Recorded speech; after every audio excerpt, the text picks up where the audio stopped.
कलश अपने भाई भाभी के साथ रहती थी। माता पिता पिछले साल एक सड़क दुर्घटना में चल बसे थे। कलश के बड़ी बहन की शादी हो चुकी थी, लेकिन कलश की अभी शादी नहीं हुई थी और कलश के शादी की सारी जिम्मेदारी उसके भाई भाभी के ऊपर आ चुकी थी। लेकिन भाई भाभी अपनी ही दुनिया में मस्त थे और कलश के विवाह की उन्हें कोई चिंता नहीं थी।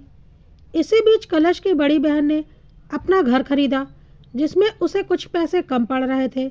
इसलिए उसने अपने भाई भाभी से बोला, मम्मी पापा की इतनी प्रॉपर्टी है, उसमें से एक प्लॉट मुझे दे दो। मेरा भी हक बनता है ताकि मैं अपने घर की पूरी कीमत दे सकूं। सारा कुछ तुम दोनों अकेले हड़प कर बैठे हुए हो।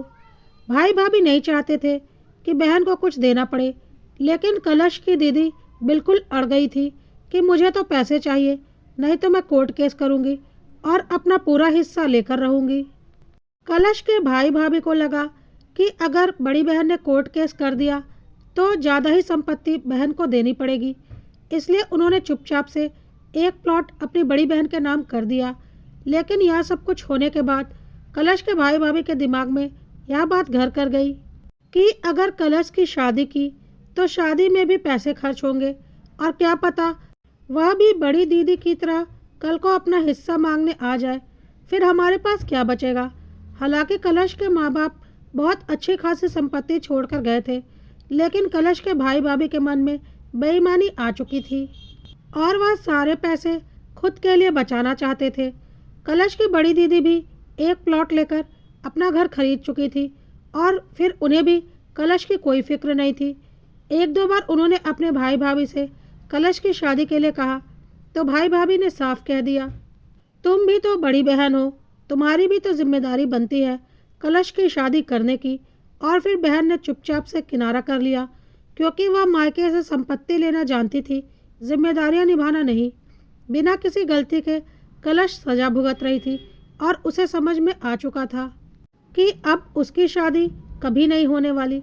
कलश एक बिना पगार की नौकरानी बन चुकी थी अपने ही घर में, जिसे पूरे घर का काम संभालना होता था और भाभी के ताने भी सुनने पड़ते थे।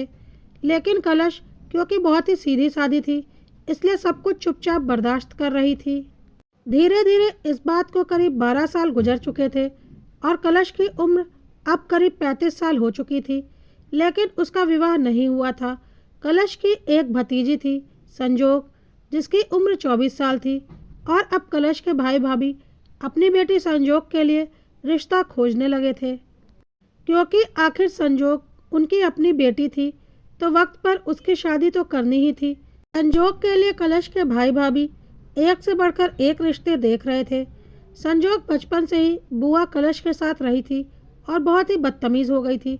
उसे घर का कोई काम नहीं आता था, क्योंकि घर के सारे काम तो कलश करती थी और माँ ने कभी उसे कुछ सिखाया भी नहीं था, क्योंकि संजोग की माँ के हिसाब से वह संजोग की शादी इतने बड़े घर में करती कि उसे कभी कोई काम ही नहीं करना पड़ता, तो वह क्यों घर के कामों में पड़े, उसे तो महारानी बनकर आराम करना है। जिस तरह से कलश की भाभी कलश के साथ बदतमीजी करती थी, संजोग भी उसी तरह से अपनी बुआ कलश के साथ बदतमीजी करती थी। खैर, कलश ने आज तक सब कुछ बर्दाश्त किया था और आगे भी उसके नसीब में बर्दाश्त करना ही लिखा हुआ था। इसलिए वह किसी को कुछ बोलती नहीं थी, क्योंकि उसका और कहीं कोई ठौर ठिकाना नहीं था। माँ बाप की सारी संपत्ति भाई भाभी ने हड़प कर अपने कब्जे में रखी हुई थी और उस संपत्ति से वह और उनके बच्चे ऐश कर रहे थे। कलश को एक कपड़ा भी भाभी एहसान जताते हुए देती थी। खैर, इसी तरह से एक दिन एक बहुत अच्छा रिश्ता संजोग के लिए पता चला। परम अपने माँ बाप का इकलौता बेटा था। लड़के के पिता तो कुछ खास काम नहीं करते थे, लेकिन लड़के के चाचा स्वीकार बहुत बड़े बिजनेस के मालिक थे और परम अपने चाचा स्वीकार के साथ ही उनके बिजनेस में हाथ बटाता था। करोड़ों का बिजनेस था स्वीकार का, लेकिन स्वीकार ने आज तक शादी नहीं की थी, क्योंकि कॉलेज के दिनों में उनकी गर्लफ्रेंड ने उन्हें धोखा दे दिया था, जिसकी वजह से उनका प्यार मोहब्बत पर से विश्वास उठ चुका था और उन्होंने जीवन भर शादी नहीं करने का निर्णय ले लिया था। संजोग के माता पिता को यह रिश्ता बहुत ही बेहतरीन लगा। परम के कोई भाई बहन नहीं थे। चलो, माता पिता के पास तो कुछ खास संपत्ति नहीं थी, लेकिन चाचा के पास तो करोड़ों की संपत्ति थी और चाचा का इकलौता वारिस परम था। तो संजोग के माता पिता को कहीं से कोई कमी नहीं लग रही थी। इसलिए संजोग के माता पिता ने सोचा था कि इस रिश्ते को वह पूरी तरह से फाइनल कर देंगे और जल्द ही संजोग और परम की शादी कर देंगे। संजोग की माँ ने संजोग को अच्छे से समझा दिया था कि इतना अच्छा रिश्ता दोबारा कभी नहीं मिलेगा, तो तू उनके सामने कोई बदतमीज़ी मत करना। बिल्कुल अच्छी सीधी सादी बनकर उनके सामने आना, ताकि वह लोग एक बार में ही तुझे पसंद कर लें। अगर उन्होंने तुझे पसंद कर लिया तो तेरी ज़िंदगी संवर जाएगी। संजोग ने भी जब से परम की धन संपत्ति के बारे में सुना था, उसका भी मन उसी में लगा हुआ था। वह भी सोच रही थी बस किसी तरह से उसकी शादी परम के साथ फाइनल हो जाए। निश्चित दिन पर परम अपने माता पिता और चाचा स्वीकार के साथ संजोग को देखने के लिए आया।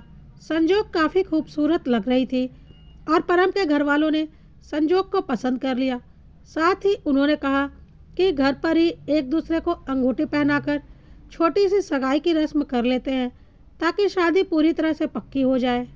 संजोग के माता पिता को और क्या चाहिए था, उन्होंने तुरंत ही हाँ कर दी।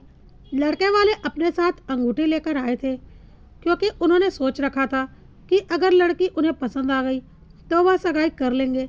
संजोग के माता पिता ने भी तुरंत ही सारी तैयारी की और सगाई के लिए कलश संजोग को लेकर बाहर आई। कलश खूबसूरती में कहीं भी संजोग से कम नहीं थी, बल्कि उससे 20 ही थी। साथ ही उसके चेहरे पर जो कांति थी वह किसी का भी ध्यान अपनी ओर आकर्षित कर सकती थी। स्वीकार की नज़र जब कलश पर गई तो वह उसे देखता रह गया। आज तक स्वीकार ने शादी करने की नहीं सोची थी, पर कलश को देखकर उसके दिल में कुछ हलचल सी होने लगी और उसे अपना जीवन खाली खाली सा लगने लगा। कलश के बारे में स्वीकार को सब कुछ पता था, क्योंकि संजोग के माता पिता ने पहले ही बोल दिया था कि हमारी एक बहन भी है कलश, जिसकी शादी नहीं हो पाई। उसे किसी लड़के वाले ने कभी पसंद ही नहीं किया, जबकि सच्चाई यह थी कि कलश के लिए उन्होंने कभी कोई लड़का देखा ही नहीं था। स्वीकार हैरान था कि इतनी खूबसूरत और सीधी सादी लड़की को कोई रिजेक्ट कैसे कर सकता है। स्वीकार ने अपनी भाभी के कान में कुछ कहा और स्वीकार की भाभी यानी कि परम की माँ ने संजोग के माता पिता से बोला, भाई साहब, परम की शादी तो हम संजोग से करेंगे, लेकिन हमारे देवर जी स्वीकार जी को आपकी बहन कलश पसंद आ गई है, तो हम चाहते हैं कि कलश की शादी उनसे हो जाए। यह सुनते ही कलश के भाई भाभी का चेहरा उतर गया और साथ ही साथ संजोग का भी चेहरा उतर गया। वह चिढ़कर अंदर चली गई। किसी को कुछ समझ में नहीं आया कि उसने ऐसा क्यों किया। कलश के भाई भाभी ने लड़के वालों से बोला, हम आपस में बात करके आपको बताते हैं। इतनी जल्दी हम कैसे कोई निर्णय ले लें, क्योंकि आप लोग तो यहाँ संजोग के रिश्ते के लिए आए थे। स्वीकार ने बोला, जी बिल्कुल, आपका कहना सही है। आप लोग अच्छे से सोच समझ लीजिए। मैं अपने बारे में आपको सब कुछ बता देता हूँ। मेरे बिजनेस के बारे में तो आप लोग सब कुछ जानते ही हैं। मैंने आज तक शादी नहीं की, वजह कुछ खास नहीं, बस प्यार में धोखा है। मेरी उम्र करीब 40 साल है और मेरा जो भी बैकग्राउंड है आप अच्छे से जांच पड़ताल कर लीजिए। आखिर आपकी बहन की ज़िंदगी का सवाल है और अगर आपको सब कुछ ठीक लगे तो आप शादी के लिए हाँ कर दीजिए। हम दोनों चाचा भतीजा एक साथ बुआ भतीजी को ब्याह कर ले जाएंगे।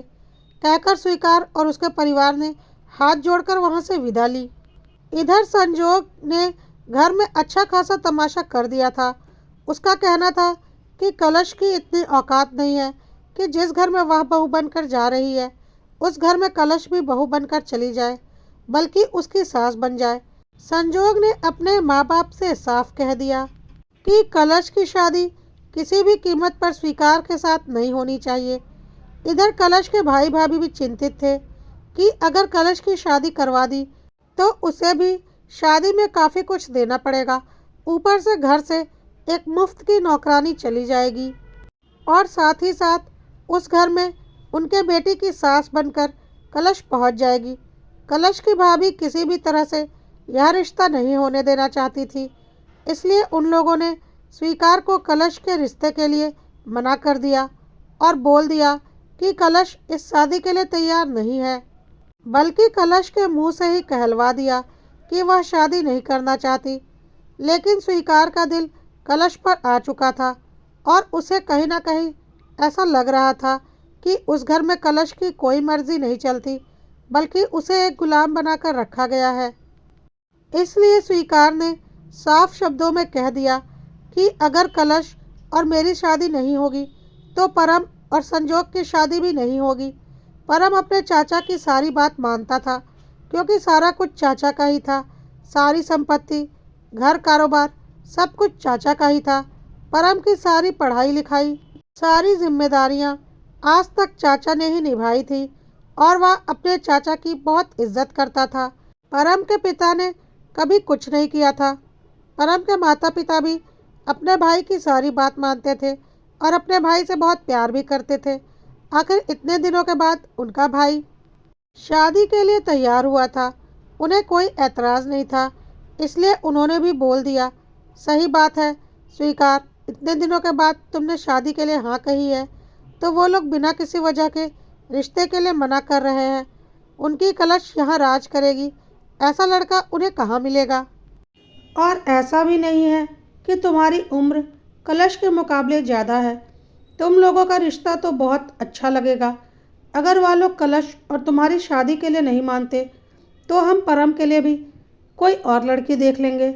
हमारे परम को लड़कियों की कमी थोड़ी ना है। क्योंकि कहीं ना कहीं सबको अंदाज़ा लग चुका था कि कलश के भाई भाभी जानबूझकर कलश की शादी नहीं करते। अब तो कलश के भाई भाभी फंस चुके थे, क्योंकि उन्हें तो हर हाल में परम का रिश्ता अपनी संजोग के लिए चाहिए था। लेकिन अब बीच में कलश आ चुकी थी। कलश की भाभी ने उसे 100 गालियां दे डाली थी कि तुमने जानबूझकर स्वीकार को फंसा लिया ताकि उस घर की मालकिन बन सको। कलश बेचारी चुपचाप सारी बातें सुन रही थी और रो रही थी। आखिर वह कर भी क्या सकती थी।